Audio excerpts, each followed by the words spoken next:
नमस्कार बच्चों, आज हम अध्ययन करेंगे उग्रवाद। उग्रवाद क्या था? भारतीय राष्ट्रीय कांग्रेस की स्थापना। इससे पूर्व हमने पढ़ा उदारवाद, राष्ट्रीय कांग्रेस के साथ उदारवाद। उदारवाद के पश्चात आज हम अध्ययन करेंगे उग्रवाद। उग्रवाद क्या था? उग्रवाद के प्रमुख कारण क्या थे? उदारवादी और उग्रवादियों में क्या समानताएं थी और क्या विभिन्नताएं थी? उग्रवाद के प्रमुख नेता कौन कौन थे? लाल पाल बाल, जैसा कि हम जानते हैं। तो बच्चों, 1885 में हमने पढ़ा कांग्रेस की स्थापना हुई। किसके द्वारा की गई? A.O. हुम्र के द्वारा की गई। इसके प्रथम अध्यक्ष कौन थे? व्योमेश चंद्र बनर्जी की अध्यक्षता में बॉम्बे में ये अधिवेशन संपन्न हुआ। इसके पश्चात हमने देखा कि 1905 तक इस पर जो है अधिकार या इस पर प्रभुत्व रहा कांग्रेस का उदारवादी युग का। और उदारवादी जो प्रमुख नेता थे उनमें थे दादा भाई नेरोजी, फिरोज शाह मेहता, दिनेश वाचा, W.C. बैनर्जी, S.N. बनर्जी, रास बिहारी बोस, R.C. दत्त, बदरुद्दीन तैयबजी, गोपाल कृष्ण गोखले, P.R. नायडू, पंडित मदन मोहन मालवीय इत्यादि प्रमुख नेता थे। और ये इन नेताओं का जो दृष्टिकोण था ब्रिटिश सरकार के प्रति उदार था। ये प्रार्थना पत्र के माध्यम से, प्रतिनिधि मंडल के माध्यम से और लिखित संदेशों के माध्यम से ब्रिटिश सरकार से अपनी मांगे मंगवाती थी। ब्रिटिश सरकार में इनकी दृढ़ आस्था थी। ये क्रमिक सुधार में विश्वास रखते थे। ब्रिटिश सरकार को ये भारत के हित में समझते थे। लेकिन 1905 के बाद कांग्रेस में एक ऐसा ग्रुप सामने आया जो उदारवादियों की पद्धति से कतई संतुष्ट नहीं था। और उनमें प्रमुख नाम आता है लोकमान्य गंगाधर तिलक का। तो बच्चों, आज हम ये जानेंगे कि उग्रवाद के प्रमुख कारण क्या थे और उग्रवाद ने किस तरह से भारतीय स्वतंत्रता संग्राम में अपना महत्वपूर्ण योगदान दिया।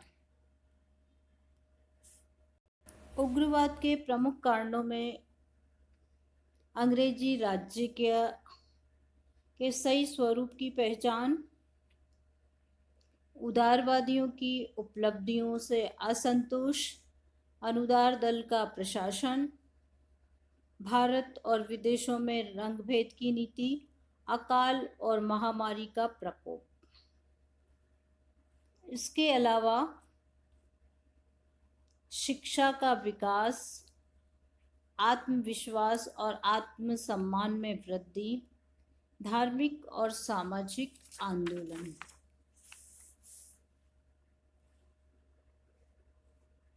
अंतर्राष्ट्रीय घटनाओं का प्रभाव, लेस्डाउन कर्जन की प्रतिक्रियावादी नीति, बढ़ते हुए पश्चिमीकरण के विरुद्ध प्रतिक्रिया, बाल पाल बाल का नेतृत्व, भारत की बिगड़ती हुई आर्थिक स्थिति और बंगाल का विभाजन। तो बच्चों, ये है उग्रवाद के उदय के कारण। तो सबसे पहले हम देखेंगे उग्रवाद के उदय में अंग्रेजी राज्य के सही स्वरूप की पहचान। अंग्रेजी राज्य के सही स्वरूप की पहचान जो करवाई गई वो उग्रवादियों द्वारा करवाई गई। हमने जैसा कि कहा कि प्रारंभिक काल के नेताओं ने अध्ययन और लेखों को भारत में अंग्रेजी राज्य के सच्चे स्वरूप को समझाने का प्रयास किया। उन्हें अपने लेखकों के द्वारा, अपने अध्ययन के द्वारा लोगों को अंग्रेजी राज्य का स्वरूप बताया। उन्होंने ये भी सिद्ध किया कि अंग्रेजी राज्य और उसकी नीतियां ही भारत की दरिद्रता का मूल कारण है। दादा भाई नेरोजी ने अंग्रेजी राज्य की शोषण नीतियों का पर्दाफाश कर ये स्पष्ट किया कि अंग्रेजी भारत को प्रतिदिन लूटने का कार्य कर रहे हैं। इसी प्रकार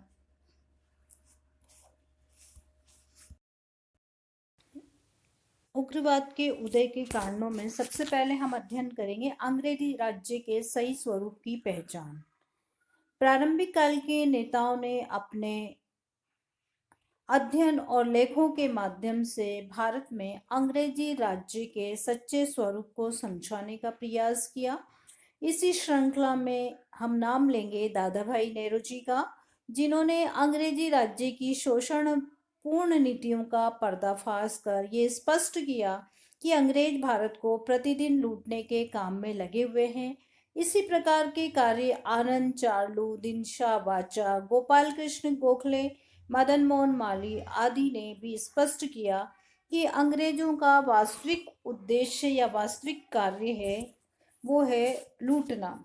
रमेश चंद्र दत्त और जोशी ने अंग्रेजी भूमिकर व्यवस्था का ठीक ठीक मूल्यांकन किया। 1896 से 900 के मध्य पड़ने वाले भयंकर अकालों से 90 लाख से अधिक लोग मारे गए, किंतु अंग्रेज शासकों की उपेक्षा विद्यमान रही। इन परिस्थितियों में सरकार की निरंतर उपेक्षा से देशवासियों का प्रशासन से मोह भंग हो गया। तो उदारवादियों की पद्धति से उग्रवादी संतुष्ट नहीं थे कि अकाल की परिस्थितियां उत्पन्न हो रही है, फिर भी हम प्रार्थना पत्र और स्मरण पत्र, प्रतिनिधि मंडल के माध्यम से, याचना पद्धति के माध्यम से सरकार को वाकिफ करा रहे हैं। उग्रवादियों को ये मंजूर नहीं था। वो ब्रिटिश सरकार के प्रति उदार व्यवहार न रख के उग्र व्यवहार के माध्यम से अपनी बात मनवाना चाहते थे। उदारवादियों की उपलब्धियों से असंतोष। तरुण राष्ट्रवादी कांग्रेस के पहले 15 से 20 वर्षों की उपलब्धियों से संतुष्ट नहीं थे। वे कांग्रेस की समा, याचना, शांतिपूर्ण प्रतिवाद की नीति के तीव्र आलोचक थे। उनका मानना था कि अंग्रेजी साम्राज्यवाद को इस तरह की नीतियों से कभी भी समाप्त नहीं किया जा सकता। उदारवादियों की इस नीति को उन्होंने राजनीतिक भिक्षावृत्ति की संज्ञा दी। वे स्वतंत्रता प्राप्ति के लिए उग्र आंदोलन चलाने के पक्ष में थे। अनुदार दल का प्रशासन। उग्रवाद के उदय के कारणों में एक कारण माना जाता है अनुदार दल का प्रशासन। इंग्लैंड में 1885 से 1905 तक अनुदार दल ने शासन किया। ये दल भारत में संवैधानिक सुधारों के विरुद्ध था। इस दल ने संवैधानिक, आर्थिक और प्रशासनिक क्षेत्र में सुधार करने के प्रति तनिक भी उत्साह प्रकट नहीं किया। विदेशों और भारत में रंग भेद की नीति को समाप्त करने के प्रयास भी नहीं किए। इसलिए भारत में असंतोष बढ़ना स्वाभाविक था। भारत व विदेशों में रंग भेद की नीति।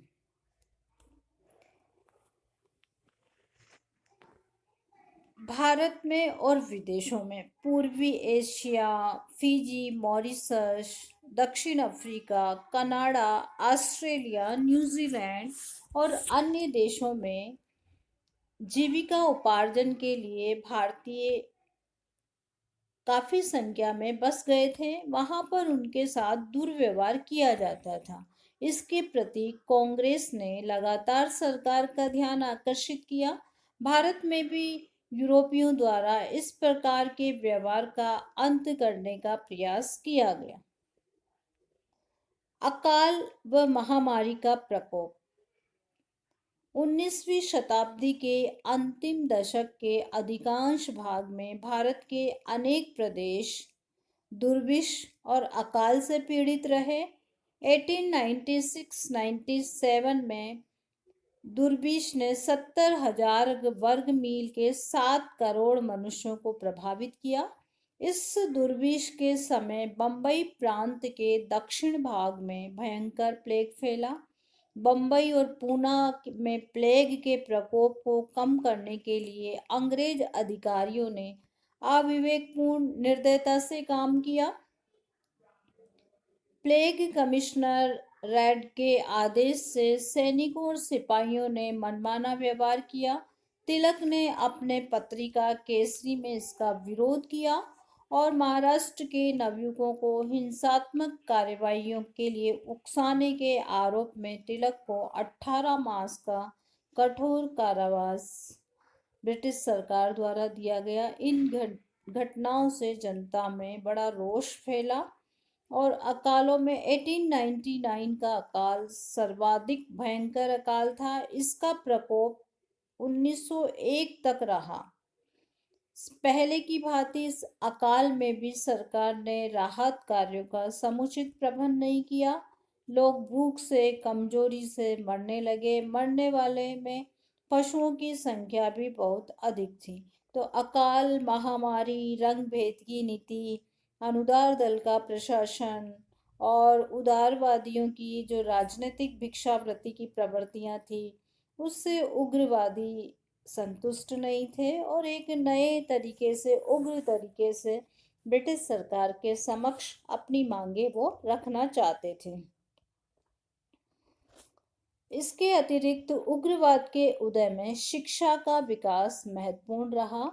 शिक्षा के व्यापक प्रसार से जहां एक ओर भारतीय तेजी से शिक्षित होने लगे, उनमें जागृति आई, दूसरी ओर उनमें बेरोजगारी, अर्ध बेरोजगारी भी बढ़ी, क्योंकि शिक्षित होने वाले व्यक्तियों की तुलना में सरकार रोजगारों का सृजन नहीं कर सकती थी। इनमें से अधिकांश अपनी बेकारी और दयनीय आर्थिक दशा के लिए उपनिवेशी शासन को उत्तरदायी ठहरा रहे थे।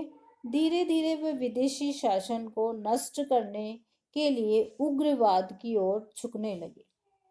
भारतीयों का ये नवशिक्षित वर्ग पश्चिम शिक्षा के कारण वहाँ के राष्ट्रवाद, जनतंत्र, आमूल परिवर्तन के विचारों से अवगत हो चुका था और वे साधारण भारतीयों में भी आमूल परिवर्तन लाने वाले राष्ट्रवादी राजनीति का प्रसार प्रारंभ कर रहे थे।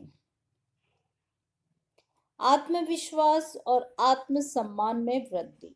राष्ट्रवादियों के प्रयास से भारतीयों के आत्मसम्मान और आत्मविश्वास में वृद्धि हुई। तिलक, अरविंद घोष, विपिन चंद्र पाल जैसे राष्ट्रवादी नेताओं ने अपील की कि वे भारतीयों की विशेषताओं व शक्ति को पहचाने।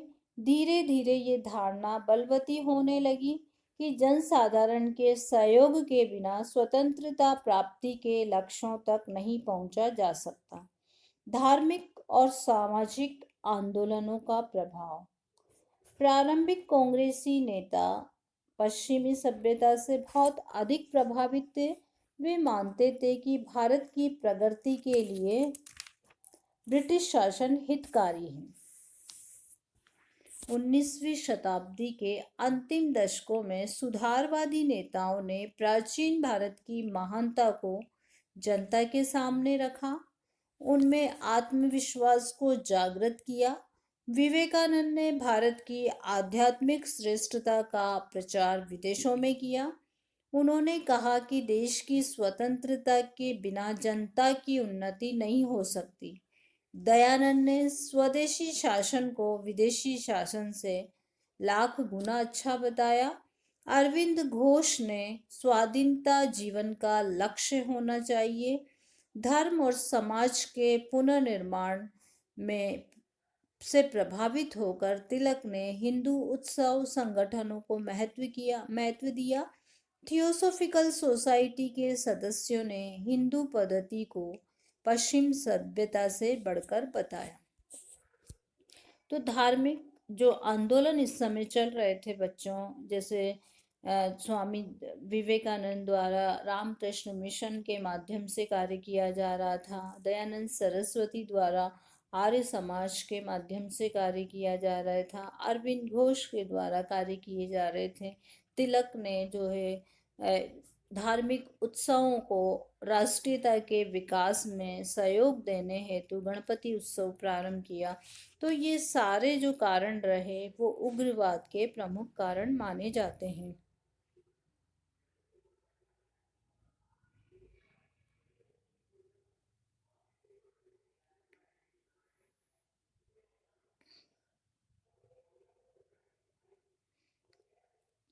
तो बच्चों, हमने जाना शिक्षा का विकास, आत्मविश्वास और आत्मसम्मान में वृद्धि, धार्मिक और सामाजिक आंदोलनों का प्रभाव किस तरह से उग्रवाद के विकास में सहायक सिद्ध हुआ। अब हम अगला जो कारण बताएंगे आपको, अंतर्राष्ट्रीय घटनाओं का प्रभाव किस तरह पड़ा। इस समय एक छोटे से राज्य द्वारा, एबिसिनिया द्वारा इटली को परास्त कर दिया गया। रूस जापान के युद्ध में रूस हार गया। आयरलैंड का विद्रोह जो ब्रिटिश सरकार के प्रति हो रहा था, उस विद्रोह से भी भारतीयों को प्रेरणा मिली। 1870 में इटली और जर्मन का एकीकरण संपन्न हुआ। मैजिनी बिस्मार्क से भारतीयों को प्रेरणा मिली। चीन के बॉक्सर आंदोलन का भी प्रभाव रहा। तो उग्रवाद के उदय में विभिन्न कारण उत्तरदायी हैं।